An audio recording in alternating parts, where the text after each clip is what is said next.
Okay, cool. So today's lecture will be, is this on? Yes. Today's lecture will be on distributed memory programming. We are moving on from parallel shared memory programming. And just a reminder that the homework is due Thursday. Um, how are folks doing on it? It's good?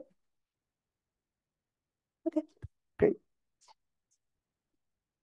Okay, so I showed this in the beginning of the class, but just to go through it again, distributed memory machines at a very high level, they have uh, this sort of picture.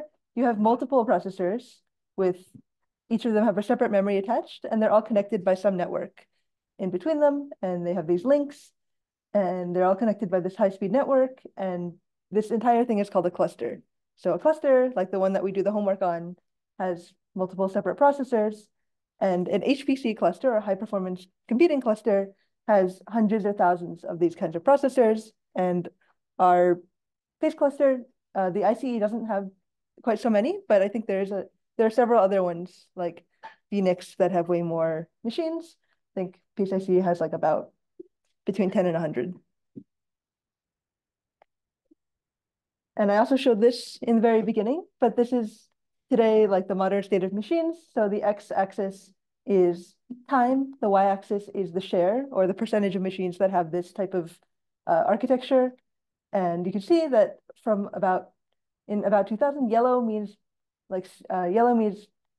parallel processing the way that we were just doing it, like annotating serial programs with stuff like OpenMP to get parallel programs.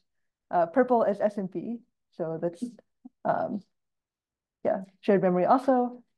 And you can see that from about like 2000 to 2005, now this entire thing is orange, and orange means cluster computing. So almost all high performance computing these days is done in distributed clusters, and you have to program these by completely redoing your algorithms and software for them.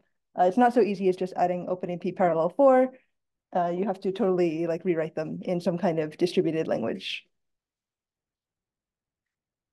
This is an example of the Frontier system. Frontier is the biggest supercomputer today, but through the top 100, through the top 500, and this is 3 columns. So the first one is Titan, second one is Summit, and the last one is Frontier, which is the most recent one. And these are all just supercomputers. This is some data about them. So the peak performance that they can get previously in the first two is 27 and 200 petaflops. Now is 2 exaflops. So this is going to exascale, and these have this one, the latest one has 9,400 nodes. You don't have to know all of this, but it's just information about it. The most important one that we'll talk about next is the topology. So topology means the way in which the nodes are connected in the cluster. Titan has 3D torus, Summit has fat tree, and Frontier has dragonfly. And this is the power usage. So there's 2 parts to today's lecture. The first one is about networking, not like networking in network programming, but network in like network topologies. And the second one is something about MPI, which is how you program these. And the next class will be more about MPI. So historically, the early distributed memory machines were collections of processors, and they were connected with these bidirectional queues between nearest neighbors. So you can imagine them like this cube, and these points are the different processors, and they're connected by edges. So you would pass messages along by passing them along these links, and you might have to touch multiple processors before you got to the process that you wanted to get to. So that's called store and forward networking. And there's this emphasis on topology in the algorithms in order to minimize the number of hops. So the time was measured in hops.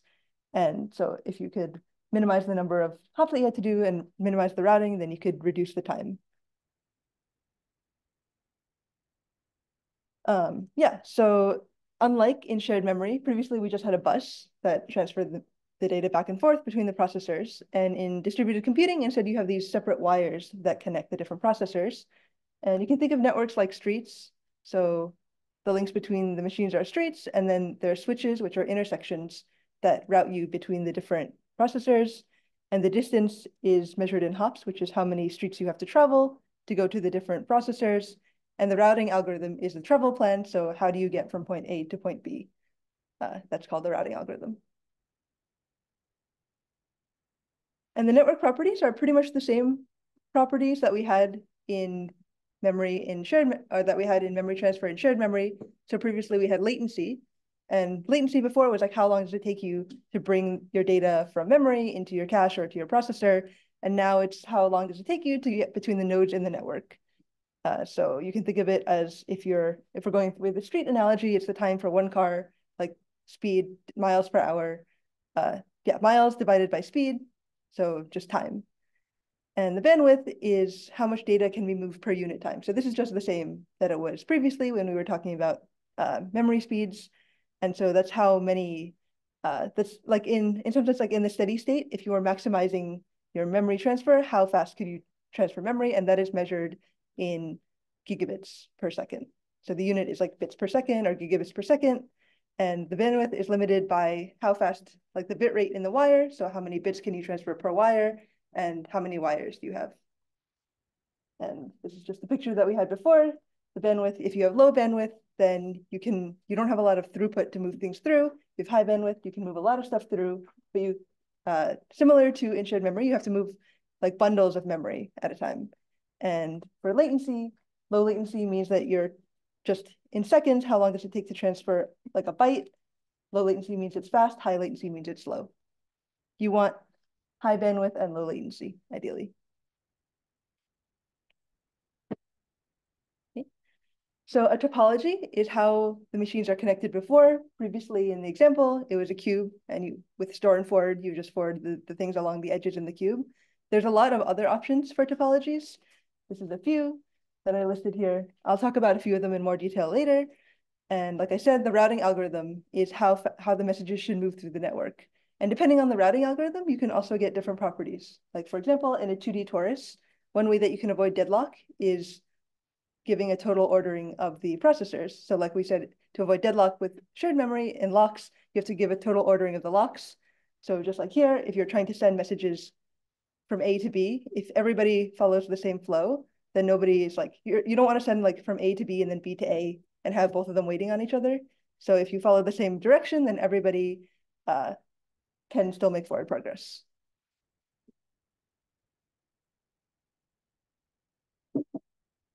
Okay. So there's also a thing called switching strategy, which is how you should pass the messages along the network. So circuit switching is you reserve the entire path for the entire messages, and packet switching means that you break your message up into separately routed packets.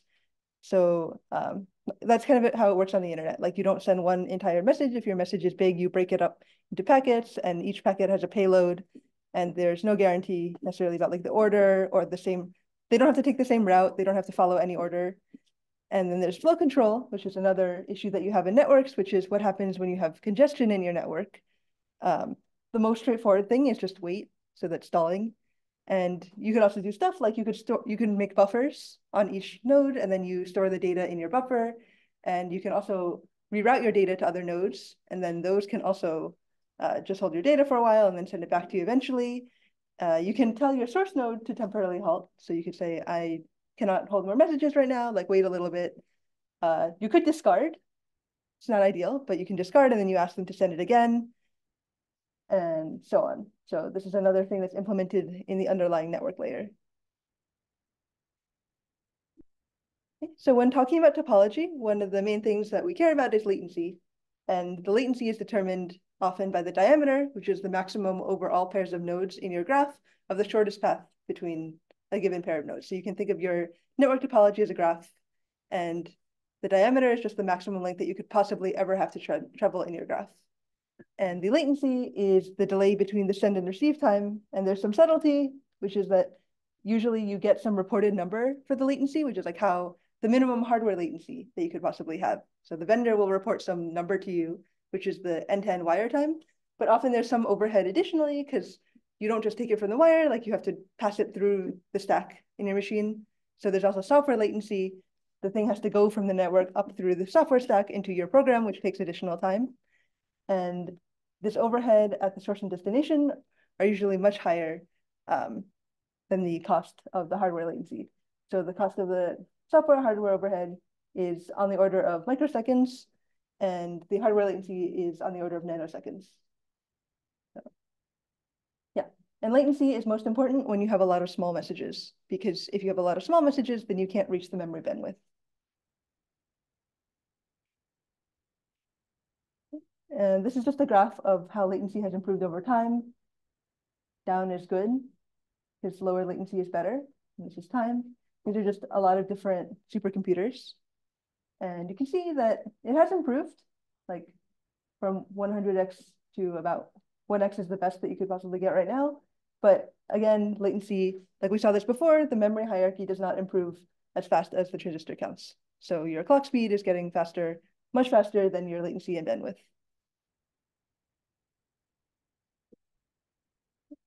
Another thing that we care about is bandwidth. So like I said, the bandwidth is dependent on the number of wires and the bit rate through your wire. And it's usually measured in gigabytes per second, so that's GB per second. And usually the effective bandwidth is lower than the physical link bandwidth because you have packet overhead. So like I said, often you send your data through packets, and the packets have some overhead, like they have header to tell you routing and control and like some metadata, how big is the thing, where is it going? And then this part is the data that you're actually trying to send. And then you have some additional metadata at the end, like error and trailer. So your effective bandwidth, which is the data that you actually care about sending, is not as good.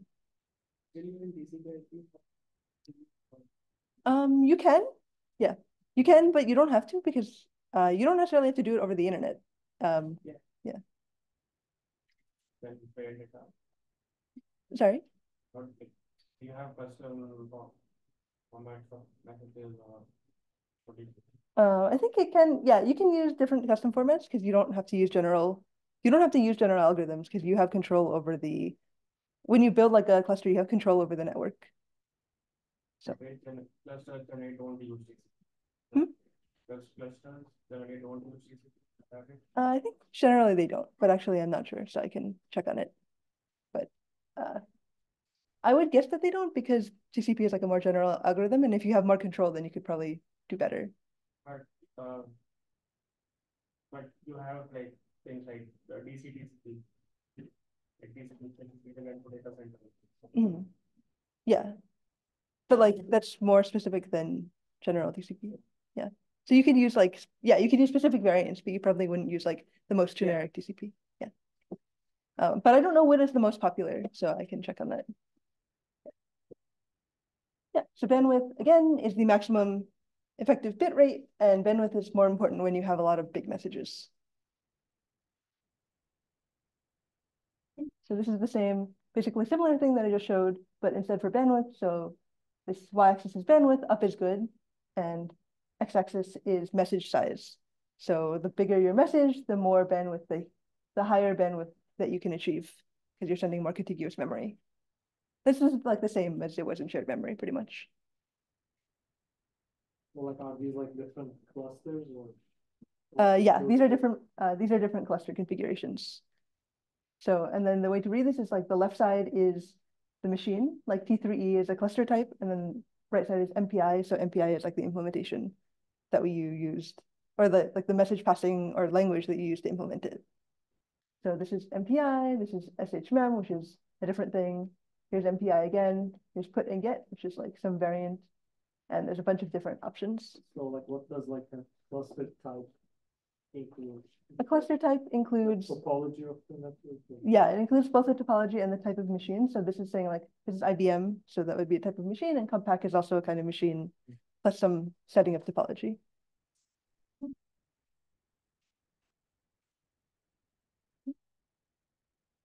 In a cluster, the bisection bandwidth is the bandwidth across the smallest cut that divides the network into two equal halves. This is also from graph theory. So, and sometimes it's the bandwidth across the narrowest part of the network. So in a line, this is the bisection cut because it cuts it divides the network into two equal halves, and it's also the minimal cut in this grid. This blue line is the minimal cut, and this green line is not because it cuts through more edges than you have to cut it in half. And bisection bandwidth is important if your algorithms do all-to-all communication. So that means every processor is communicating with every other processor.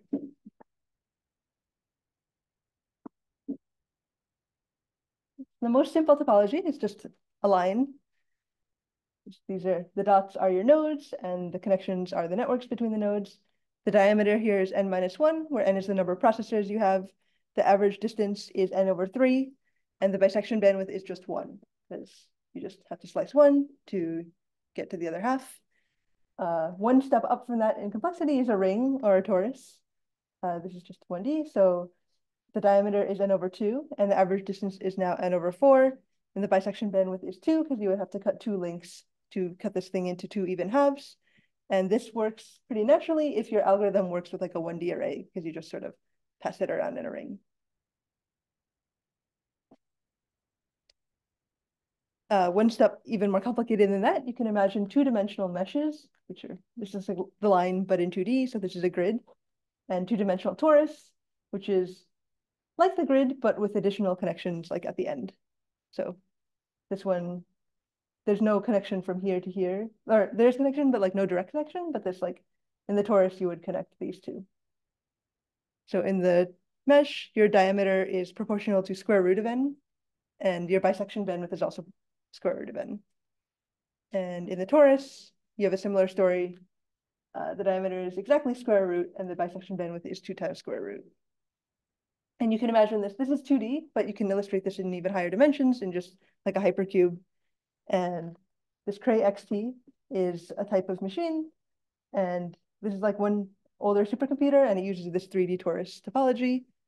And it works naturally for algorithms that have 2D and 3D arrays. So for matrix multiplication, you would imagine cutting up your matrix into tiles and then putting like a tile on each of these nodes.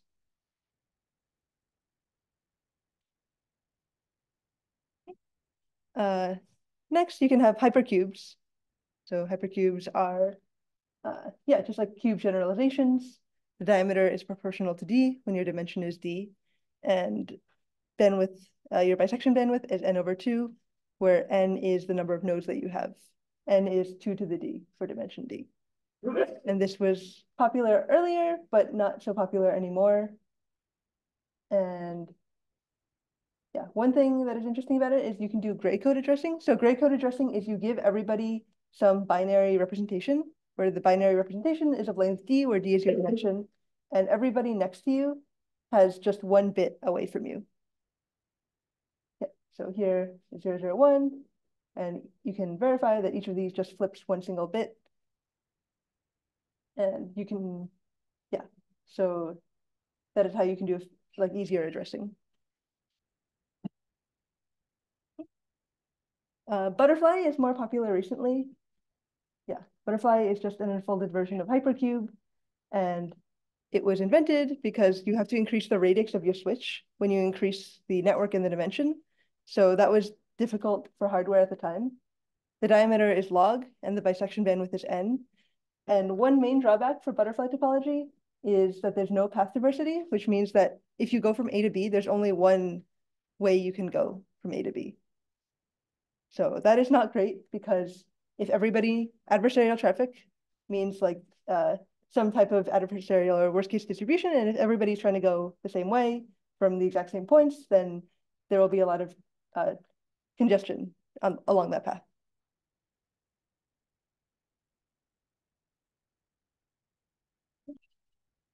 Yeah, another topology is trees.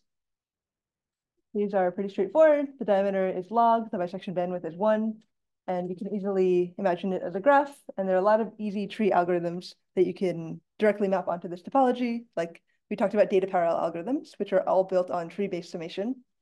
And I guess the most famous variant of this is called fat trees, which solve the bisection bandwidth problem. And basically they make more links near the top and fewer links near the bottom. And one example of this is the CM5, which is a famous older supercomputer. I guess at that time they called it a supercomputer, but nowadays it's like similar to a laptop in terms of performance or in terms of like hardware. Data link means just a link with a higher bandwidth, or what's the? Yeah, it means like they just added more wires near the top. Mhm. And performance, yeah, so the topology can have significant performance effect. This is showing multicast, which is a broadcast from one processor to a subset of the other processors. And this is used in a lot of different algorithms in linear algebra, especially. So the way to read this is the number of nodes that we have. Right is more, and effective reach bandwidth. Up is good, you want higher bandwidth. And these are different supercomputers with different topologies. And you can see that for this green one, the bandwidth is going up as you get bigger messages, but here the bandwidth is going down. So this even considered a lot of like software implications about the network topology. But what about some of the hardware ones? Like if you have more connections, more wires, it might generate more heat. Is that something that's relevant to think about or not? Yeah, definitely. So I'm not as expert in the hardware side, but one thing that I did hear recently that is interesting is like, I watched a talk about Frontier, and they were saying that the interesting thing about Frontier is not that they got to exascale, because you could build a machine that got to exascale way before, but it just required like a lot more power to both power it and to cool it. And so like they had to do a lot of different tricks to get the power usage down. So yeah, in terms of the links and yeah, in terms of powering the entire thing, like they probably needed to minimize the number of connections and also lay out the topology both logically like this and also maybe physically, like when they had to build a supercomputer.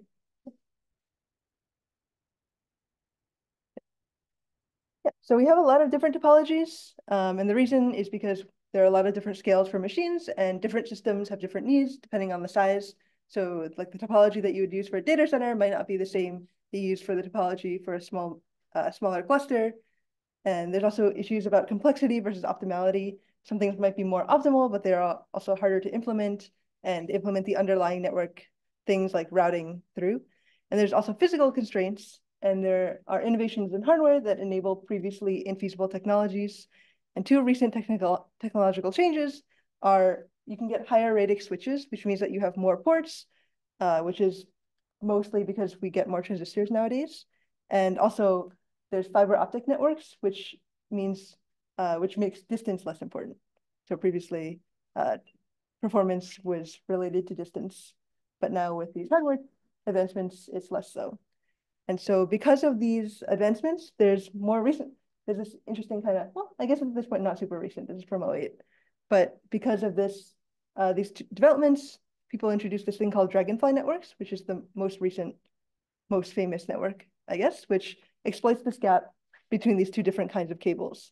So there's these two kinds that they identified. One is called fiber cables, which are more expensive, but they have higher bandwidth with longer cables. And then there are also copper cables, which are cheaper and they're faster when they're shorter.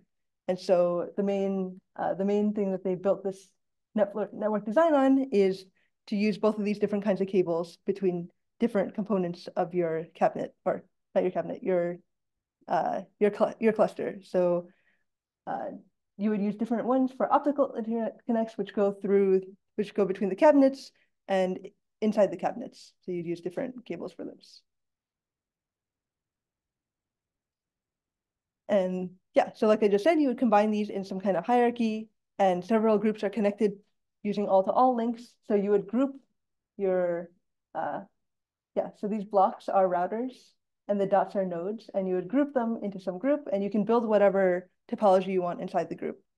And then each group needs to link to every other group at least once. And so these cables, this part you would build from different cables than the cables inside these circles. And this is some examples. So this is how you would build with Cray XC40. And then this is some example from NERSC, which is a group that builds supercomputers. And so you would build these different kinds of connections between the different levels. This is at the chassis level, the cabinet level, and at the systems level. So you would have this hierarchical design for your network topology. So their algorithms, the routing algorithm. So they talk about routing algorithms in this paper when they describe Dragonfly topology, and they identify this issue, which is like you can use this minimal routing algorithm, which is suppose that you started in this group. You have some message, you want to pass it from this group into this group. And so every group is connected to every other group through at least one link. So the way you would do it minimally is you would pass your message within your group to the node that is connected to the other group. And then you would go from that node into the node in the other group. And then if you're not done, you would pass it to the node that you specifically wanted in the other group. And there'd be at least one node that is connected to the other group. So this is the minimum number of hops that you need to do. And this is good if your traffic is load balanced, but it's bad if your traffic is adversarial, because like I was saying before, if everybody has to go through the same path, then you have congestion. Okay, so instead, there's an older algorithm. There's a randomized routing algorithm from Valiant in 1982. And the randomized routing algorithm is basically saying, instead of directly routing from point A to point B in the groups, you route randomly to some other group in between. And in Dragonfly topology, you're guaranteed that there's a link between this random other group. So originally, we wanted to go from here to here. And instead, we go from here to here to here. So you increase the path, but you increase the network diversity.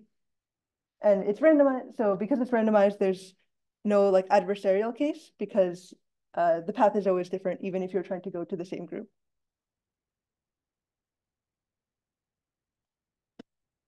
Usually, from a programmer's point of view, you ignore the topology when writing the software, and you can get pretty good performance, which is important in a virtualized environment. The drawback is sometimes the performance is variable, depending on the random routing. And this is the plot that they had in their paper. So the left side is uniform random traffic, and right side is adversarial traffic. And up is bad. So up is latency, or Y is latency, and up is bad. And pink, yeah, blue is the minimal routing here, and pink is the randomized algorithm from Valiant. And you can see that. So getting up faster is worse. So you can see with randomized routing, it is worse than the minimal routing in the uniform random case, but in the adversarial case, the blue goes up like immediately, and the pink ages more gracefully.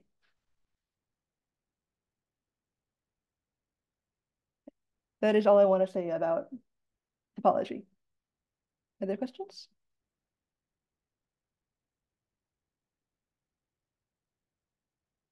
Can we go back to the previous slide? Yeah, like why exactly is like the random algorithm worse on uniform random traffic can be? Because you do have to do longer, like your path is longer.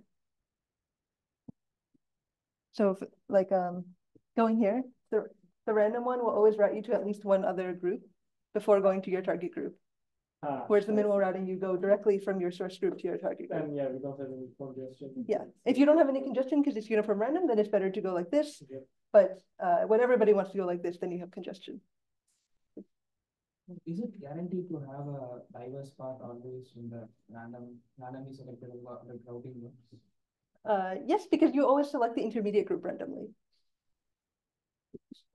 Which means that you will never run out of any path while routing into a particular node. You'll never run out of any path. Like you say that there will always be a path, like a diverse path existing between the node that we are in and the node that we need to go. Mm-hmm. So which means that there will always there will never be a place where you have congestion, right? There's some proving that you can do to show like an expectation you won't have to wait very long. Yeah. Because the high level is that like even if there's some adversary that chooses the path, like you will always, even if you have several messages that want to go from here to here, some of these may go here, some of these may go elsewhere. And so you sort of load balance the path.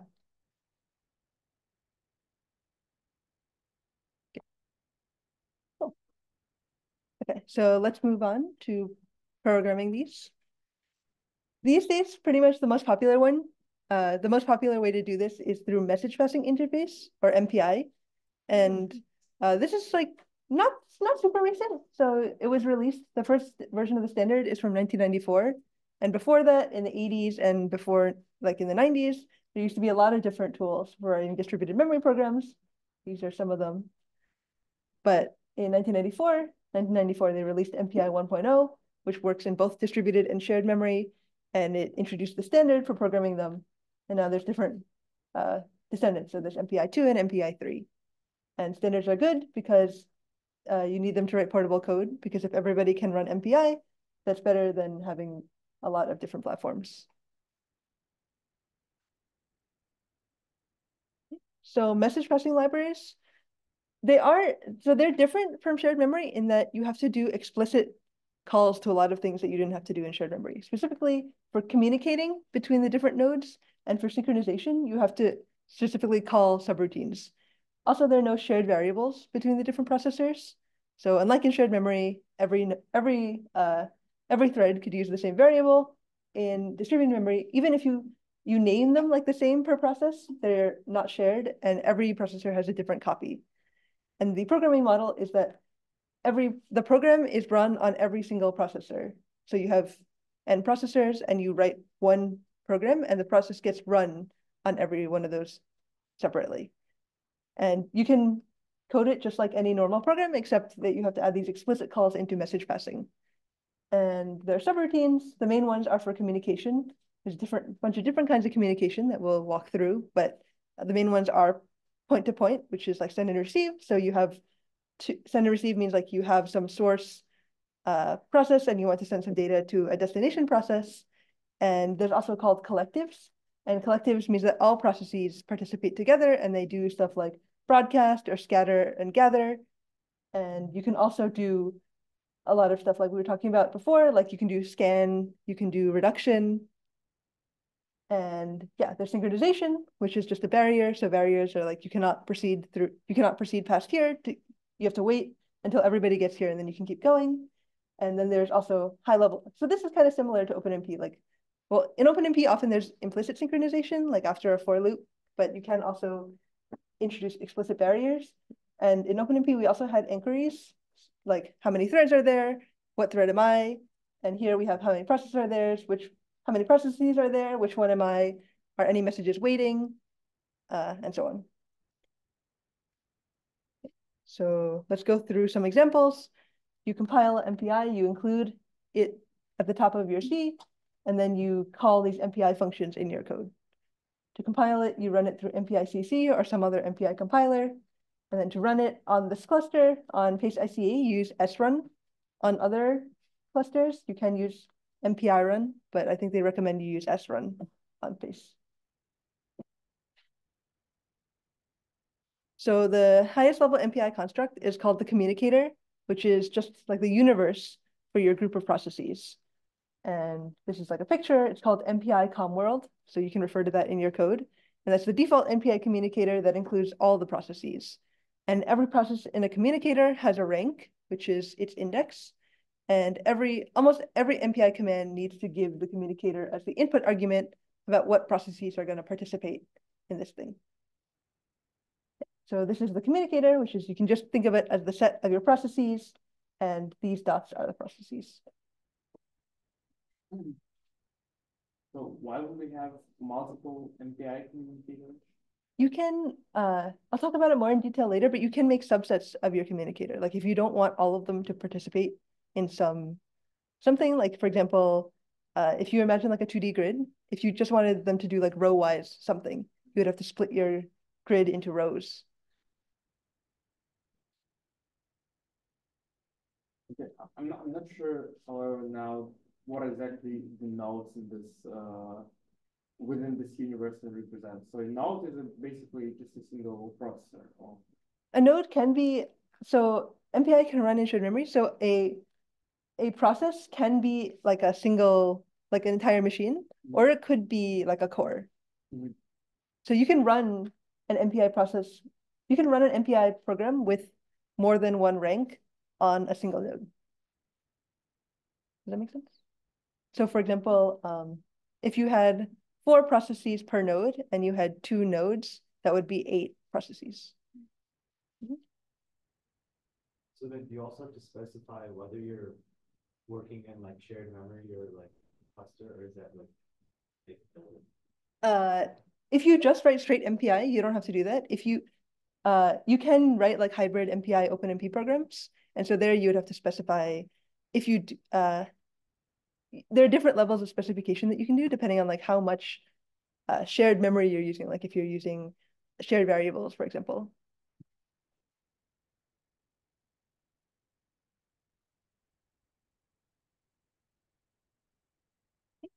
like I said, every process in MPI has a rank, which is just an integer that tells you which process you are. And the rank value is between 0 and number of processes minus 1. And the rank value, yeah, it tells you which process you are, and you can distinguish the different processes. And there's these different commands, which are MPI com size and MPI com rank, which tell you the size of the total communicator and the rank that you often use in your programs. Yeah, and this is just the function signatures for them. So for com size, you have these ints size and rank, and com size you pass in the communicator and you get the size back out here. For rank, you pass in the communicator, you pass in the rank, and you get the rank out back here. And one common pattern is like if you are some rank, then you do some code, otherwise do something else. So this is maybe contentious, but yeah. So like between just like separate machines and like separate cores within a machine, would MPI still handle both those cases? Sorry, can you say Let's say we're having multiple processes and we want to run that. Would that abstraction work for both running on different cores in the same machine? And of course, running on different machines, I guess it definitely works. But does it work for different cores in the same machine, like how we did with OpenMP? Yeah. It might not be as efficient as OpenMP, because OpenMP is like more explicitly designed for shared memory, but it will get you parallelism on one core or on one node.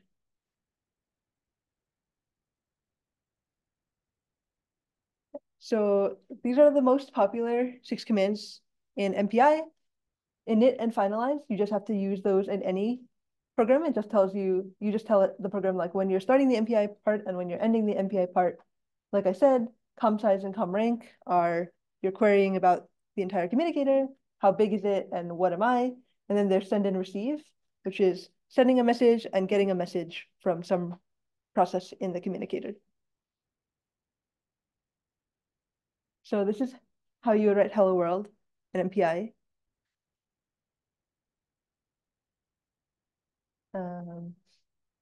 Yeah, and the only really the part that actually does the thing is over here. So let's walk through it.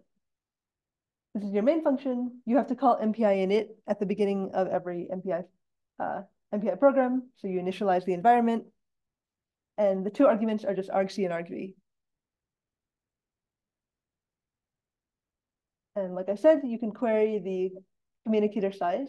So you pass in the world size to populate it. And this is just telling you how many processes there are going to be. Then you can ask, what is my rank for the process? And then you can also ask for the name, which is some string. And then in the hello world, you print your process name, you print the current rank of yourself, and then you print the total number of ranks. And then at the end, you call finalize. And that tells you just that you're done. Would like serialized code come before the MPI init, or does that have to always be at the top? I think you can, yeah, you can write serial code up above. You just have to call MPI init before you call any MPI functions.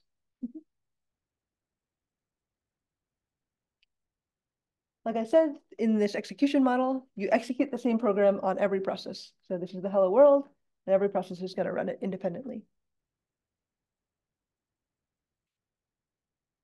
And this is the example output. So like I was saying, this is just an example. Like I called Salic and I asked for 2 nodes on pace, and then I asked for 4 tasks per node. And here's 1 hour, but it doesn't matter. And so you have 2 nodes and you have 4 processes per node. And so you have 8 processes in total. And this is what you would get. So this is out of order because they're not necessarily guaranteed to run in order, but this ATL0, ATL1 is the name of your process of their machine. And then your rank is just the numbers 0 through 8 in some order. And you in total had 8 processors. So like in this case, because in the SL you put like N2 and then like number of tasks is 4, like it automatically parallelize across cores and machines. Yeah, I didn't have to pass in explicitly 8. Yeah. You specify it in your allocation. You can't ask more than like the number of cores for your number of tasks, right? Like that's your machine. Yeah, like you can specify more tasks, or sorry, you can specify more ranks or processes in MPI. Just like you can in OpenMP, you can do like set num threads. Yeah. And set num threads does not have to be equal to the number of cores you have. Yeah. Like you can set num threads to be whatever you wanted. And here it's the same, like you can set num ranks to be whatever you want. And then there's some mapping from the ranks to the underlying process, but that's done through a scheduler that is not visible to us. Will MPI use a different printf function? Uh, Because the process are running on different nodes, and the output will be aggregated to a single terminal. no, you can just call printf. Then what happens? Then you would get this output. It would have to get aggregated somewhere on one process, and then you can see like you do get one, like you only have the view into one terminal, so you have to print out in that terminal. So it'll have to go to like sit it out or something. So will OMP catch this function call of printf and do something for us? It will. What do you mean it will catch the function call? First, in my opinion, if you directly run it, you won't get those outputs from another node. Yes, you have to run it through srun. You cannot, if you have more than one node, like here, I requested 2, you have to run through srun. You cannot just directly do like /MPI hello world. But I think srun is a command from Slurm. So the Slurm will take care of this, or the MPI? Slurm will do the scheduling of your MPI program. Yes, so I'm wondering which Slurm or MPI will handle the output for us. What do you just mean like what will print, like who will print it? So my point is that if you directly run it, you cannot get output from other machines, because I think because this code, if it's a normal syscall to ask the operating system to print these messages for you, then it cannot be forwarded to our machine, to our node, or to the admin node. Yes, exactly. Because when you do your allocation, you are on one of these nodes, like either ATL0 or ATL1. Like when you type in the commands, you're just on one of these. You can't be on both of these at the same time because you just have one terminal. Then who will send these messages back to the node we are on? Oh, I see. MPI will. Oh, then will MPI catch this function because otherwise, or it will manage the ST standard input or standard output, those things for us. Yes. Yeah, but like your print has to be between the init and the finalize if you want it to run on all the ranks. But I think the print function is not atomic, so maybe the print string would interleave with each other and maybe cause a bunch of garbage. Yeah, it may interleave. Like this is arranged to look nice, but it may be like yeah. And can I move the process equals to the thread? Can you say it? Can I move the process equal to the thread? Like, can you set the number of processes equal to number of threads? So I mean, in OpenMP, each OpenMP will automatically generate some threads for the task and for the MPI. I see. It uses the term processes. Yes. So can I make the process as equal to the thread? You can, yeah, the processes is equal to number of nodes times here tasks per node. So the N2 is like 2 ports, and each port there are 4 threads. N2 is nodes, like machines, okay, like physical machines. So those can have multiple cores. Yes, nodes can have multiple cores, and then yeah. So previously we were always passing N1, and now in this example I passed N2, and you had also asked for that's the same as before. So it's the total. So if the total process is smaller than 12, there might be some core is idle. MPI will run on all of the, like here we haven't specified anything, so it will by default run on everything. But I mean, okay, got it. You know, like, I just want to get the lingo right. Like one node is one machine, right? Or Yes. it consists of multiple machines. One node is one machine. Yeah.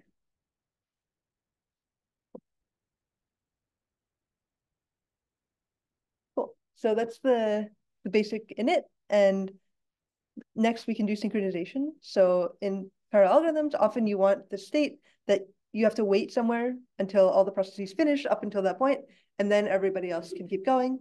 And in MPI, it's called MPI barrier, and it takes this communicator as the argument.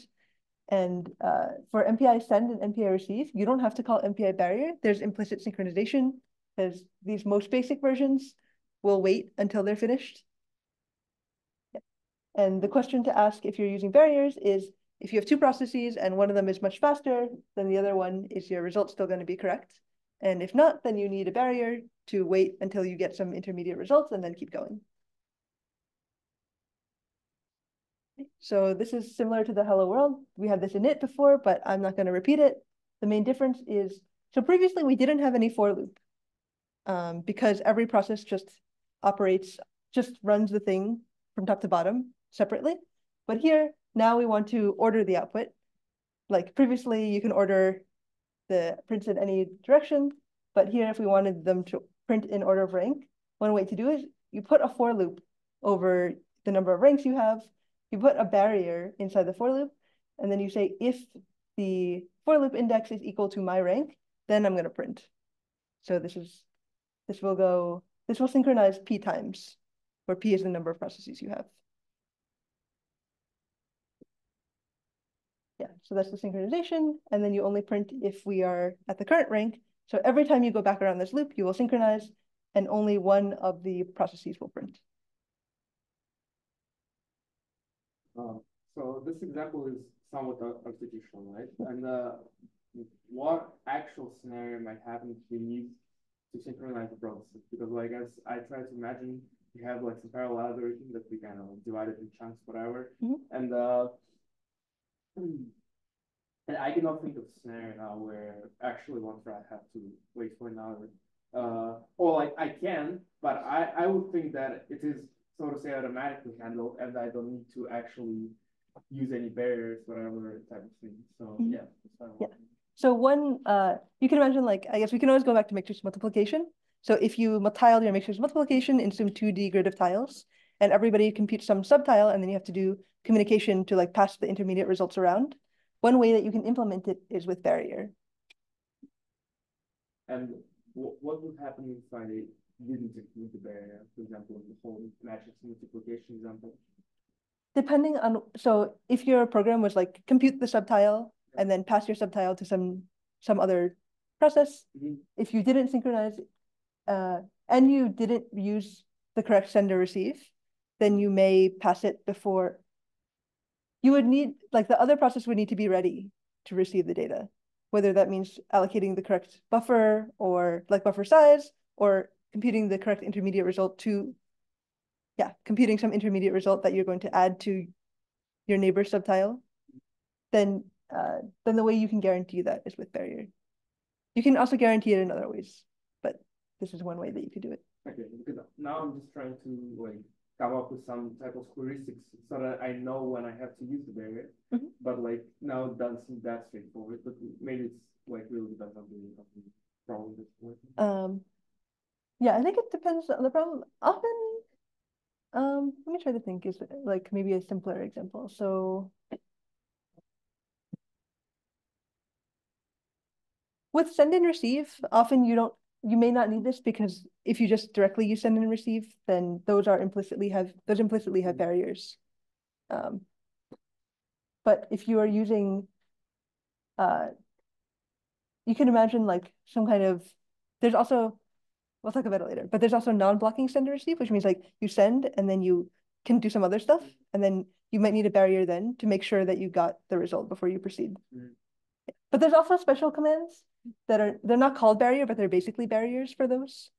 So I don't know about like when you would, there may not be a lot of cases where you explicitly call like barrier function, but the idea that you need synchronization is often used.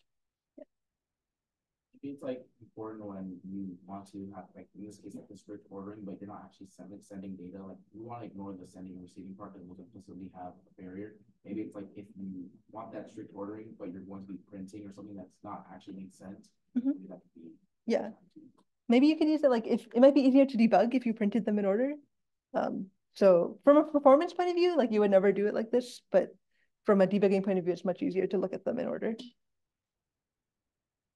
Like, I guess the answer to this depends, but could you like elaborate more on how costly is creating a barrier, especially for processes versus just threads last time? Yeah, it's expensive.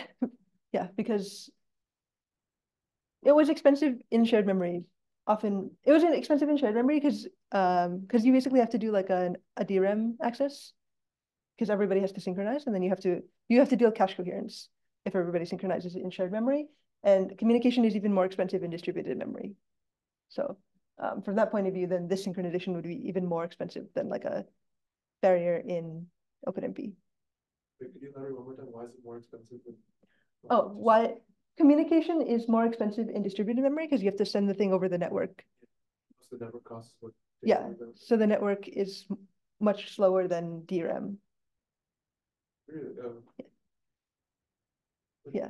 Really? But like, isn't it just like we talked about fiber optic cables and everything? That's pretty fast. I thought. Yeah, but it's still like it's still more expensive than because actually shared memory is pretty fast relative to passing. Because like passing data is not just like the physical fiber optic cable; it's also like the overhead of packaging up your data and sending it around. So, yeah, often actually in theoretical models, they don't. In a lot of theoretical models for distributed computing, they just count communication. Like they don't even count any computation. I guess we kind of did that in locality models also. Like we just counted cache misses. But yeah, that's how they often do it.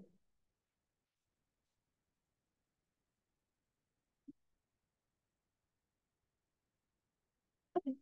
Yeah, so we can keep going. This is the same execution model that we had in Hello World, but this red thing is the barrier, and now they would all print in order.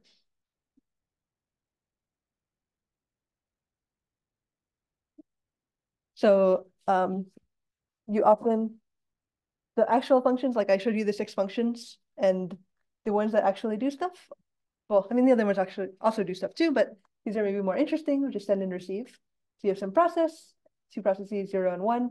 0 is trying to send some data to process. Yeah, 0 is trying to send data to 1. And when you do the send and receive, you have to specify several things. First is like, what type of data are you doing? So like, how will the data be described? Which processes are going to participate in send and receive? How will the receiver know which data it was supposed to get?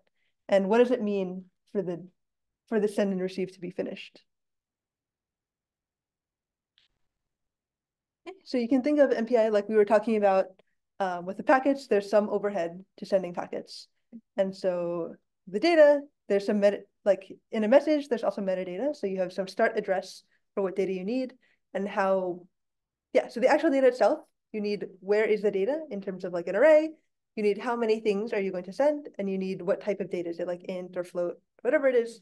And then the metadata on top of it is like source and destination process, tag, which is some other metadata, and communicator, so like the entire world in your MPI program. So MPI data types, you can specify with this, like I said, you need an address of some array or some element to send.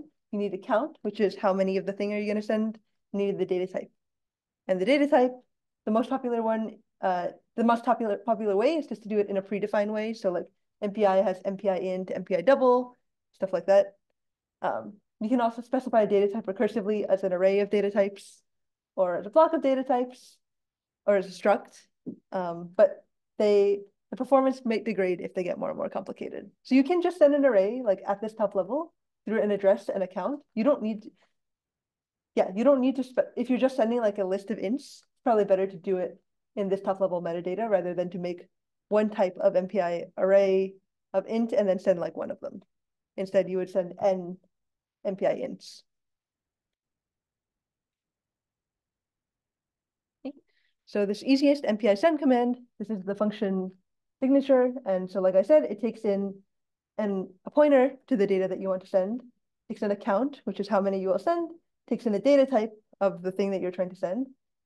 This is the destination process. This is the tag, which is some metadata, and this is the communicator. And this is a blocking send function, which means that it finishes only when the communication is done. So that will return when the data has been delivered to the other system, and then you can reuse this buffer that you passed in.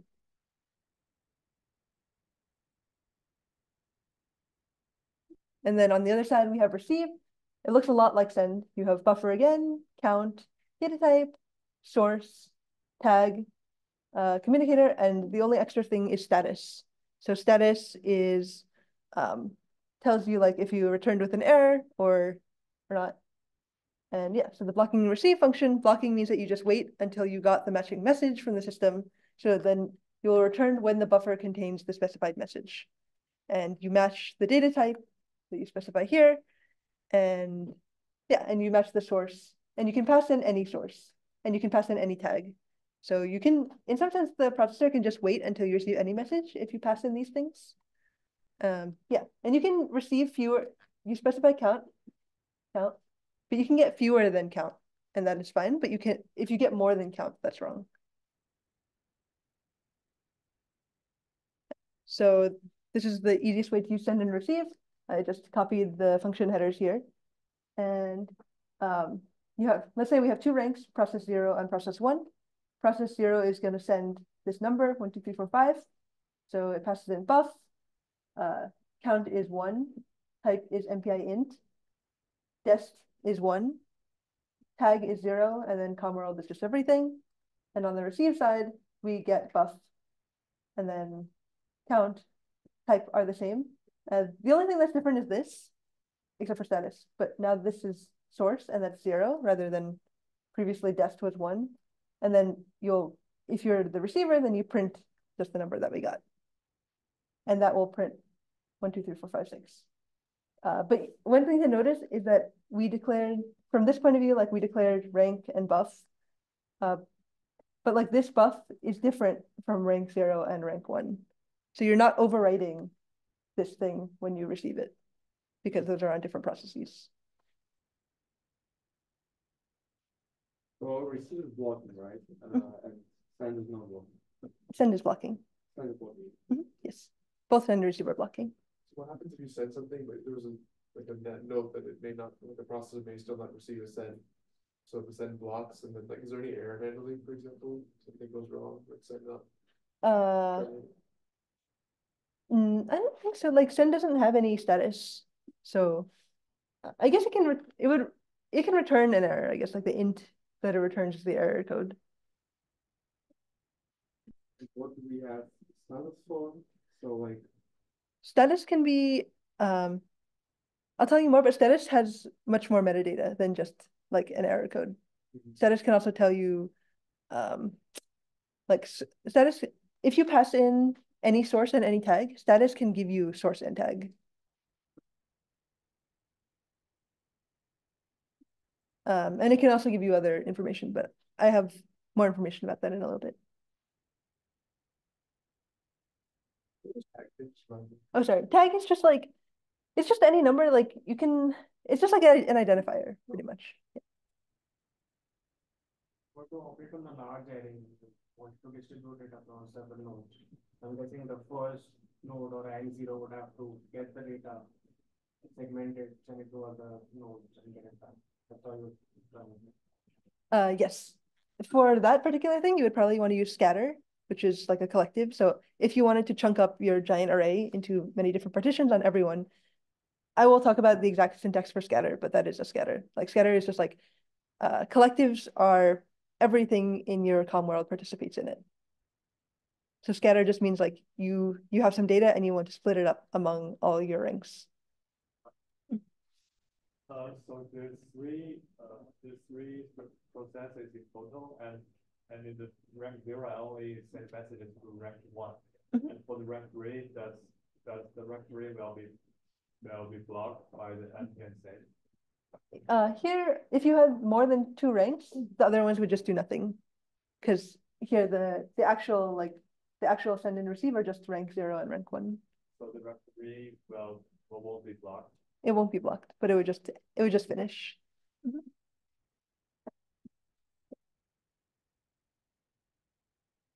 Okay, so we just talked about this, but tag is just some identifier, some user-defined tag, and you can check that you got, if you have like multiple types of if you have multiple messages that you want to send, one to tell which one you got is through the tag. Yeah.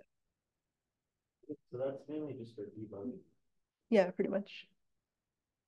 I guess if you could run it in, yeah, it's pretty much for debugging. Yeah. Yeah. So for status, there's also in addition to MPI error, which is the error code, you also get source and tag, which you may use if for your receive you pass in any source and any tag, but like it had to come from some source.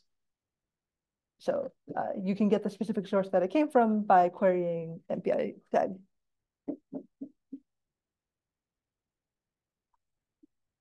Yeah, so you can query status, you can query a bunch of stuff, you can query the count. So you can call this MPI get count, and then you pass in the status into it, and you pass in some data type, and then you would get back out the count. Yeah.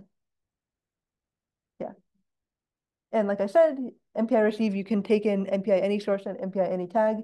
And so status would be the only way to get it in that case. And also, like I said, you can, from the receiving side, you can pass in like a max length, but you can get less than that. So querying get count will get you the count of things that you actually got.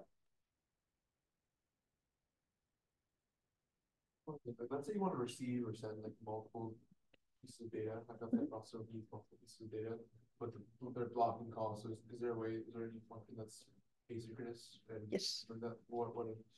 We will get there. Yeah, there are asynchronous send and receive. I mean, well, like, why would you ever like have a case where you sent less than you were expecting? Like you're writing the program, right? So Yeah, but you may send like a variable amount of data.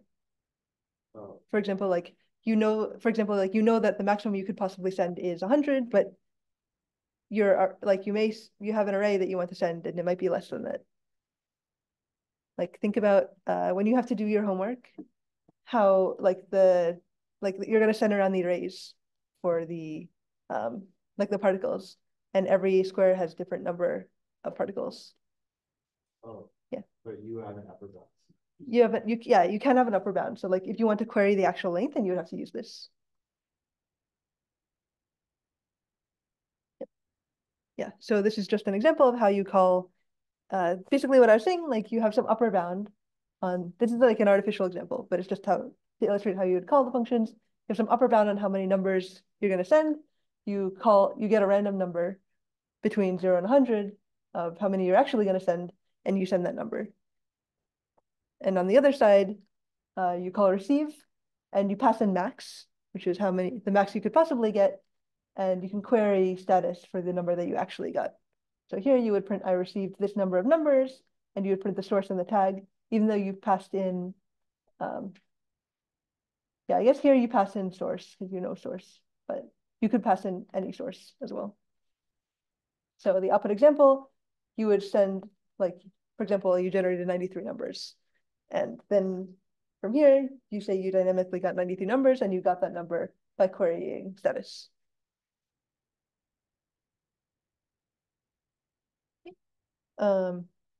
Yeah, there's also probe, which is pretty much like, it's kind of like receive. It's pretty much like receive, but you don't actually receive the message. So you would use this in dynamic MPI applications where you don't know the size of the message. So where the size of the message is variable, and so you still wait for the source and you still call the tag, but you just fill the status without actually getting the data. So another way to do it, like I was just saying, like rather than calling some upper bound, first you would call probe, and then you would get how many things that I actually get, and then you could dynamically allocate your array after that, and then call receive. Yeah, so exactly like I was saying, you call probe, you ask for count from the status that you got, and then you malloc your buffer the exactly right size. So what for probe, doesn't this mean that like every message has to go to every other like process, regardless of like where it's actually going, just because that allows this probe function? No, probe takes source. Yeah, but like when you're sending it, like if I wanted to send to like I don't know, some like node X or whatever, but I probe from Y, but there's like for me there was just a direct path to X, then the probe might never see that message, right? Unless every message was sent to everybody. I don't think I understood the question. Oh, like, sorry. if there's like a direct connection between me and another node and I send a message to that node, how would another machine like be able to probe? Oh no, the other machine can't. You have to know the source to probe. Yeah, but this is not like from like when I'm sending though, I don't like if I don't know that somebody else is probing, wouldn't I just send it directly or like? Oh, but as the programmer, you have to write both send and receive side. Well, Like in these programs, for example, even going back, like you as the programmer are writing both send and receive. There's no like somebody else is calling send that's not you, and then you are only in charge of the receiving side. yeah, but like even then, like how does MPI know to send? Because when I do the send, I just give it like where I'm sending to, right? Mhm. So, how does MPI know that like oh maybe some other machine also probed, so I need to send that data to that machine as well. You would write the send to the machine that is probing.